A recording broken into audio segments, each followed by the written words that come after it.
Hello and welcome to the end of year Winnall Review. I'm Liban Wassami. Join me to look back at the biggest stories of 2009 and see why experts saying we are the best student news service in the country. Coming up on the programme, Winnall reports live from the action. The news that matters to Winchester. The issues at the heart of student life. And we celebrate the year that was 2009. On the 11th of November, the public remembered the day the guns went silent on Armistice Day. In a moving piece, Colin Jeffrey showed us how the people of Winchester remembered. At 11 AM today, many people will be turning up to honour those who have fallen and lost their lives during the war in the name of our freedom.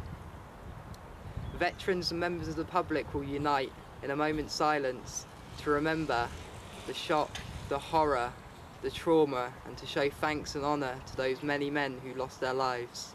You will remember them.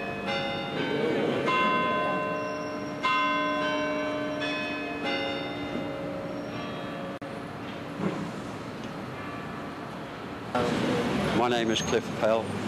I did 12 years service in the Royal Navy. I come here on Remembrance Day, not just to remember my friends, but all the guys now who are serving in the forces. My name is John Wyeth. I did 10 years in the Navy in the Far East, 2 years in the Korean War, and I like to remember everyone who gave their lives to the country throughout the years. The symbol of the poppy holds not just memories of the past, but gives freedom for the future. I wear this just to remember those who've fought and died for our freedom and the way of life we have now, and also for my friends who are in the army, who I served with whilst I was in the army, and who are still serving now. Remember the bad things of the war and try and make sure that they never happen again. This has been Colin Jeffrey reporting for Winchester News Online. The University of Winchester also commemorated the day by holding its own remembrance service. Students and tutors at the University of Winchester also paid tribute to Armistice Day by gathering for a ceremony just before 11 AM.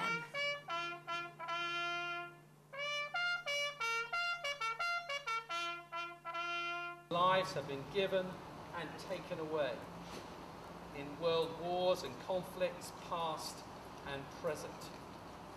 Especially we remember those from this area, those known to us in our family, among friends, whose lives were given to guard our freedom and to oppose tyranny.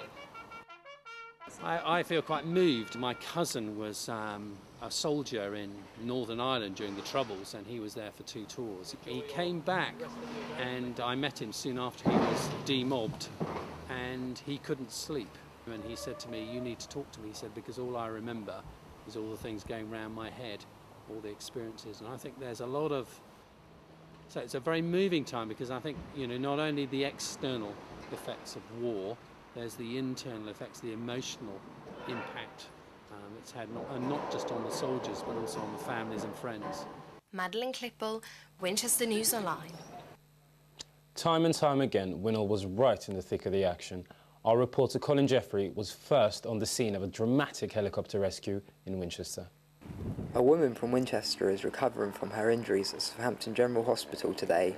The woman, who was seriously injured while travelling in her car along Andover Road, has improved considerably according to police reports. The collision occurred around 9 AM at the turn-off of the Sir John Moore Barracks. A commercial white van was involved in the incident.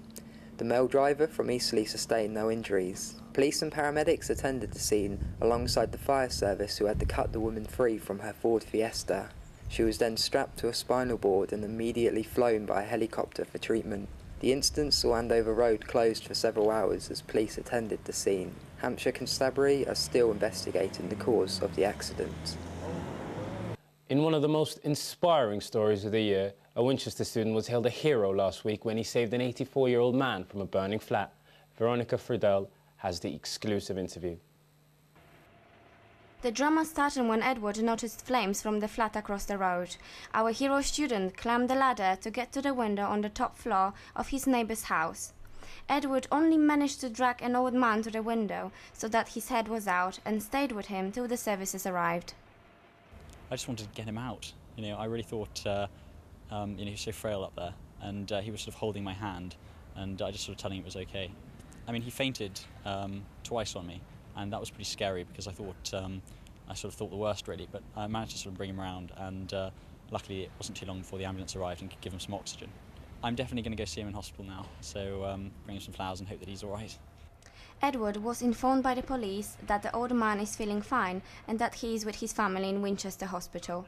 The cause of fire is still under investigation, said Inspector Johnson, who was with us on the place. Veronica Friedel, Winchester News Online in Stanmore. Winnall is made for students, by students. We cover stories that matter to you. And in a year of continued debate surrounding student finance, students took over town centres all across the country in a protest of proposed plans to increase tuition fees. Veronica Friedel was there while Winchester students made their voices heard. E-I-E-I-O, to the debt debate we go. Winchester students joined those from Reading protesting against possible rising tuition fees. This event is part of a continuing campaign trying to influence government before the decision is made next year. Welcome to Reading's town takeover. Our fight on higher education funding, on the fees review, on fighting for a fairer funding system.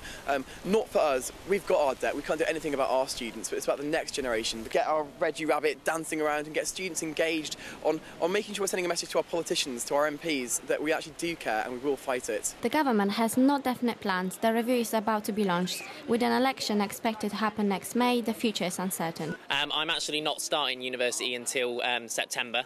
I could potentially be saddled with anywhere up to £5,000, £7,000, £20,000 a year in debt. It's quite daunting as well, the fact that we're going to get out of uni and we're going to have such a huge debt, and that debt is just getting larger and larger.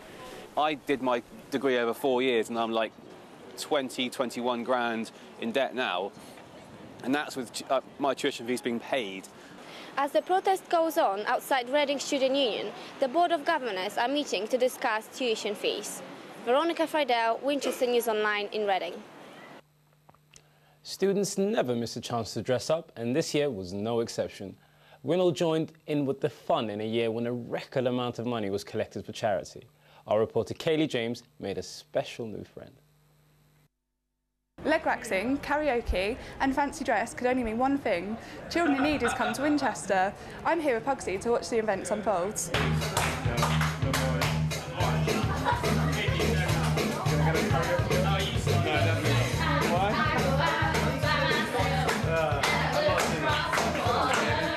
very good. Every year we obviously, we just have a children Need, we dress up, we do party games. We went to speak to SU President Jimmy Whale about the day, but he couldn't talk to us due to a sponsored silence. Luckily, we found Andrew Emerson, who had this to say.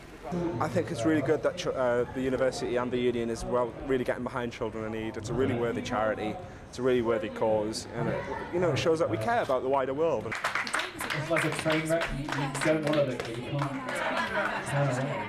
£1,388.34 will be sent to children in need. This is Kaylee James reporting for Winchester News Online. Coming up after the break, we meet the students flat sharing with mushrooms. See Stanmore turn into a battleground, and we finish the show with a bang. Don't go anywhere.